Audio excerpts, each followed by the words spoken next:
محترم بزرگان دین، نوجوان بھائیوں، پیارے بچوں اور پیاری ماں بہنوں، آج عربک کیلنڈر کے حساب سے شوال کی 2 تاریخ ہے۔ رمضان کا بابرکت مہینہ گزر گیا، وہ عظمتوں والا مہینہ، خیر و برکت والا مہینہ، بخشش والا مہینہ ختم ہو گیا۔ اس مہینے میں جن لوگوں نے اپنی عبادتوں کے ذریعے، توبہ اور استغفار کے ذریعے، یا پھر یہ کہہ لیں کہ جن لوگوں نے اس مہینے کی عظمت کو سمجھا، اس کی اہمیت کو سمجھا، اس کا احترام کیا، اس کے تقاضوں کو پورا کیا، تو وہ شخص کامیاب رہا، اس شخص نے اللہ کی رضا کو حاصل کر لیا، اور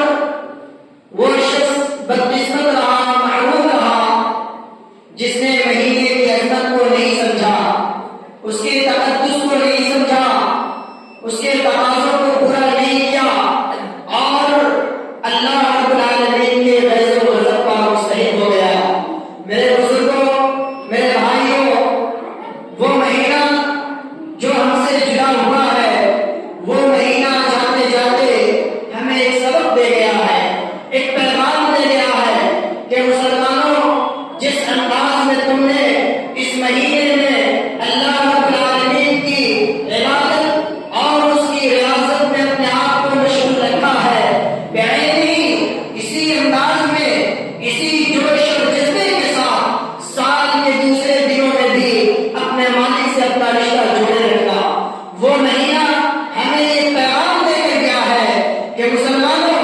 جس انداز میں اس مہینے میں تم نے اللہ رب العالمین کا خوف، اس کی خشیت اور اس کا ڈر جس طرح اپنے دلوں میں بسائے رکھے تھے، اسی طرح اسی انداز میں سال کے دوسرے دنوں میں بھی اپنے رب کا خوف، اس کا ڈر اپنے دل میں بسائے رکھو، تبھی جا کر کے تم کامیاب ہوگے۔ وہ مہینہ، جانے والا مہینہ، ہمیں یہ سبق پڑھا کر گیا ہے کہ مسلمانوں، جس انداز میں تم نے صدقات و خیرات کا اہتمام کیا ہے، جس انداز میں تم نے جس جوش اور جذبے کے ساتھ غریبوں کی خبرگیری کی ہے، یتیموں کی خبرگیری کی ہے، بے بسوں اور بے سہارا اور بے بسوں کی جس طرح تم نے امداد کیا ہے، جس طرح اس کی تم نے مدد کی ہے، اے مسلمانوں، سال کے دوسرے دنوں میں بھی، سال کے دوسرے ایام میں بھی تم اپنے بھائیوں کی، اپنے کمزوروں کی، اپنے محتاجوں کی، اپنے غریبوں اور مسکینوں کی اسی انداز میں، اسی جوش اور جذبے کے ساتھ ان کا تعاون کرتے رہنا، اس کی خبرگیری کرتے رہنا۔ یہ رمضان کا مہینہ ہمیں یہ پاٹ پڑھا کر گیا ہے، رمضان کا مہینہ ہمیں یہ سبق پڑھا کر گیا ہے کہ مسلمانوں، جس جوش اور جذبے کے ساتھ تم نے رمضان کے مقدس مہینے میں قرآن کریم کی تلاوت کی تھی، یا قرآن کریم کی تلاوت کو جس انداز میں تم نے اپنا معمول بنایا تھا، قرآن وہی ہے، اسی رب کا پیغام ہے، اسی رب کا حکم ہے، سال کے دوسرے دنوں میں بھی اسی انداز اور اسی جوش اور جذبے کے ساتھ قرآن کریم کی تلاوت کو اپنی زندگی کا معمول بنانا ہے۔ یہ رمضان کا مہینہ ہمیں اس بات کا سبق دے کر گیا ہے کہ مسلمانوں، جس انداز میں اس مقدس مہینے میں تمہاری مساجد میں، تمہاری مسجدوں میں جس قدر بھیڑ رہا کرتی تھی، جس قدر پاؤں رکھنے کی جگہ نہیں ملتی تھی تمہاری مسجدوں میں، جس طرح سے تمہاری مسجدیں تمہاری وجہ سے، تمہاری آمد و رفت کی وجہ سے اور پنج وقتہ نمازوں میں آنے کی وجہ سے جس طرح کا خوشنما منظر پیش کر رہی تھی، وہی خوشنما منظر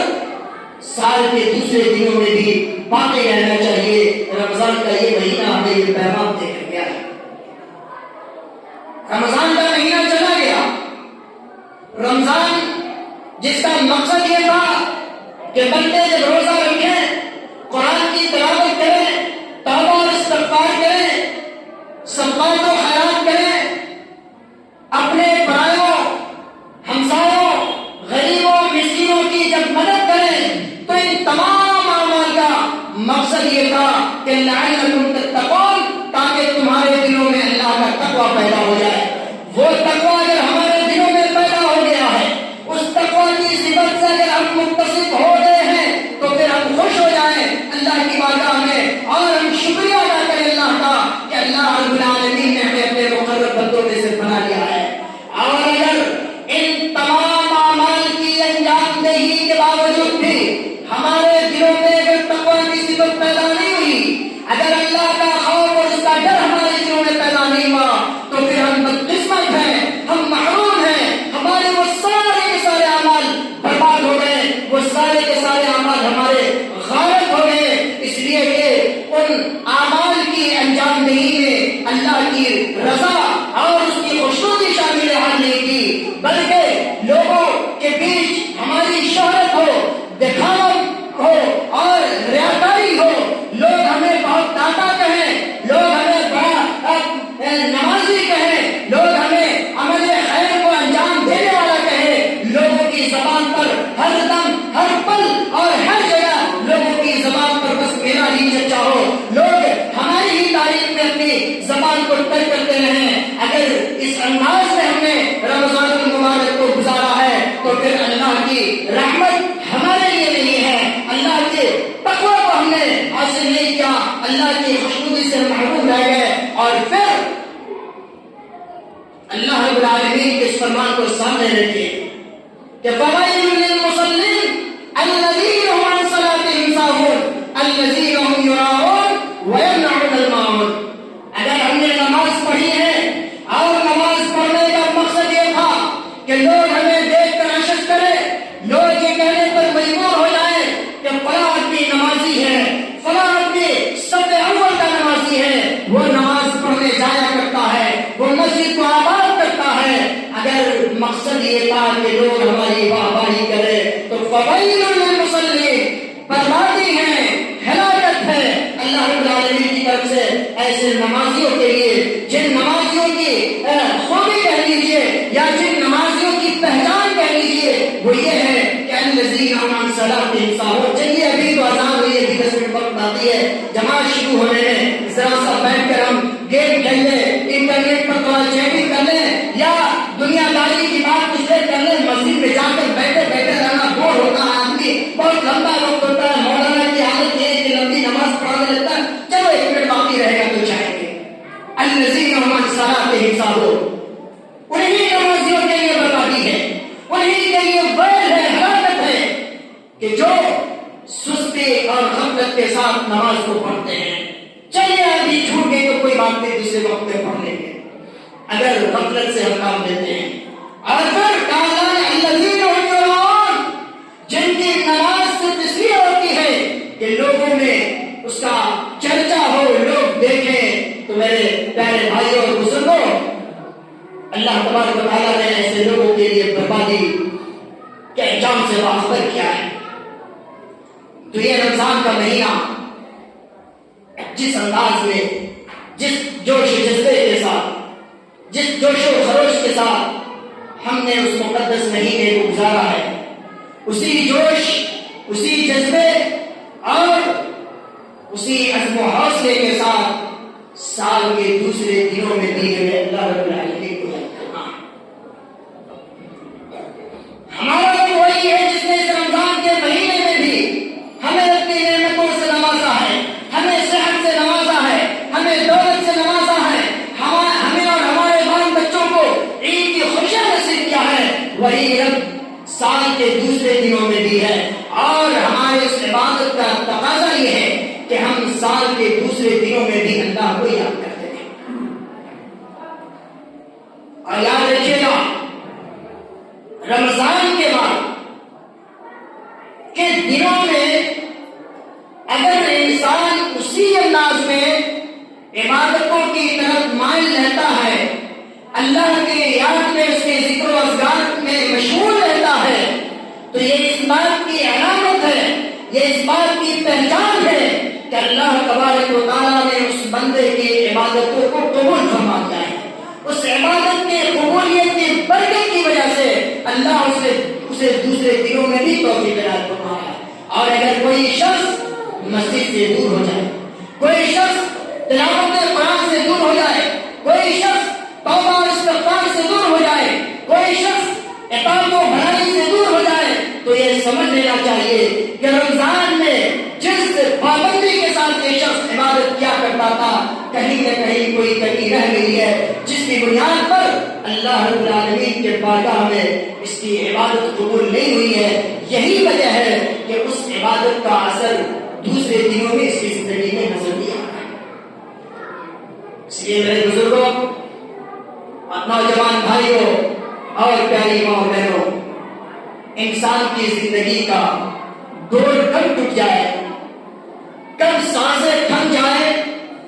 کب اس دنیا سے ہمارا اور آپ کا رشتہ ٹوٹ جائے، کوئی نہیں جانتا۔ اس لیے وقت کے رہتے ہوئے جب ہم صحت کے ساتھ ہیں، تندرستی کے ساتھ ہیں، تو ایسے وقت میں ہم اپنے رب کو اسی انداز میں یاد کرتے رہیں، رب کو ہم خوش کرتے رہیں، رب کو ہم رب کی رضا حاصل کرتے رہیں، اور یہی ہمیں رب پہ بھی دیا گیا۔ اللہ نے کہا وَاعْبُدْ رَبَّكَ حَتَّىٰ يَأْتِيَكَ الْيَقِينُ، اے میرے بندو تم عبادت کرتے رہو، اللہ کو یاد کرتے رہو، حَتَّىٰ يَأْتِيَكَ الْيَقِينُ، یہاں تک کہ تمہیں موت آ جائے۔ پتہ یہ چلا کہ انسان کی پوری زندگی اللہ کے اطاعت اور فرمانبرداری میں گزرنی چاہیے۔ ایک انسان ایک مسلمان صرف رمضان کے مہینے کا مسلمان نہیں ہوتا، ایک مومن اس کی یہ شان نہیں کہ وہ صرف رمضان کے مہینوں میں اللہ کو یاد کرے۔ مومن کی شان یہ ہے، مومن کے ایمان کی شان یہ ہے، اس کے ایمان کا تقاضا یہ ہے کہ جب تک اس کی سانس باقی ہے اس وقت تک وہ اپنے رب کو یاد کرتا ہے۔ یہ ایمان اور اہل ایمان کی زندگی کا تقاضا ہے کہ وہ اپنی زندگی میں جب تک باقی ہے دنیا کا سارا کام چھوٹ جائے لیکن رب کی عبادت نہ چھوٹے۔ یہ ہمارے زندگی کا بنیادی مقصد ہونا چاہیے۔ ہم نے یہ سمجھا کہ رمضان میں جو خود عبادت کر لی یہ ہمارا بیلنس ہو گیا، سال کے دوسرے دنوں میں اگر ہم سستی، غفلت اور کوتاہی سے کام کرتے ہیں تو اللہ رب العالمین ہمیں معاف فرما دے گا۔ اور آج کل تو ہمارے جو فیسبکیا مفتیان ہیں، جو انسٹاگرام اور واٹس ایپ پر جو فتوا کھیلتے ہیں، اور جب ان کو دین کی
ذلیل ہوتی رہی، رسوا ہوتی رہی، اور پھر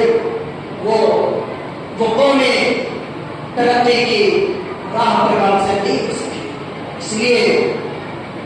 جس جوش اور جذبے کے ساتھ ہم نے رمضان کے مہینے میں اللہ کو یاد کیا ہے، اور اس رمضان کے مہینے کا جو تقاضا تھا اس تقاضے کو ہم سال کے دوسرے دنوں میں بھی مانتے، اس لیے کہ اللہ نے کہا تھا وَاعْبُدْ رَبَّكَ حَتَّىٰ يَأْتِيَكَ الْيَقِينُ، موت آنے کے وقت تک تم اپنے رب کی عبادت کرتے رہو۔ میرے بھائیو، خیر کے بہت سارے اعمال ہیں، نیکیوں کے بہت سارے اعمال ہیں، آپ ان اعمال کو انجام دیجیے، پھر کل جب آپ کی آنکھیں بند ہو جائیں گی، جب قبر کے حوالے ہو جائیں گے، آپ کو بیٹوں کی ضرورت نہیں پڑے گی، بیویوں کی ضرورت نہیں پڑے گی، شوہر کی ضرورت نہیں پڑے گی، بھائیوں کی ضرورت نہیں پڑے گی کہ آپ ان کے پیچھے پیچھے دوڑتے رہے ایک نیکی کے لیے تاکہ وہ ایک نیکی آپ کو دے دے تو آپ کی نجات ہو جائے، وہ ایک نیکی آپ کو دے دے تو اللہ کے دربار میں آپ کو گناہ خلاصی حاصل ہو جائے۔ میرے بھائیوں، قیامت کا منظر بڑا خطرناک ہوگا،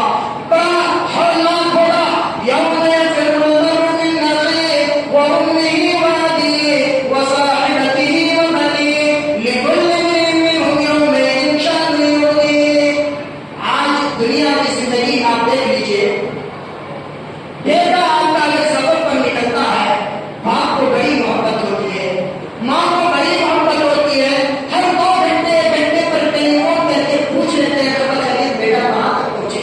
کوئی دقت تو نہیں، بیٹا کھانا کھائے کہ نہیں، بیٹا کوئی پریشانی تو نہیں۔ لیکن یاد رکھیے گا یہ تو دنیا کا معاملہ ہے، جب آپ قبر کے اندر رکھ دیے جائیں گے یہ سارے رشتے ناطے ختم ہو جائیں گے، یہ سارے رشتے ناطے اپنی دنیا میں آباد ہو جائیں گے۔ آپ کو قبر میں رکھ کر کے آنے کے بعد آپ کی اولاد آپ کے رکھے ہوئے مال و دولت کو ڈھونڈے گی تلاش کی کہ ابا کا بیلنس کتنا تھا، اماں نے کون کون سی زیور چھوڑ رکھی ہے۔ آپ کی اولاد آپ کے مال و دولت پر پہلے نظر کر آئے گی، آپ کی اولاد آپ کے رشتے دار آپ کی قبروں کے پاس جا کر یہ نہیں پوچھیں گے کہ ابا آپ کس حال میں ہے، کہیں ایسا تو نہیں کہ اللہ کے عذاب اور اس کی سزا سے آپ دو چار ہو رہے ہیں۔ آپ کی اولاد تو آپ کے عزیز و خالق کو اس کی کوئی فرصت نہیں ہوگی اور وہ چاہ کر بھی پوچھ نہیں سکتے ہیں۔ 1 دن 2 دن مہینہ دن 10 دن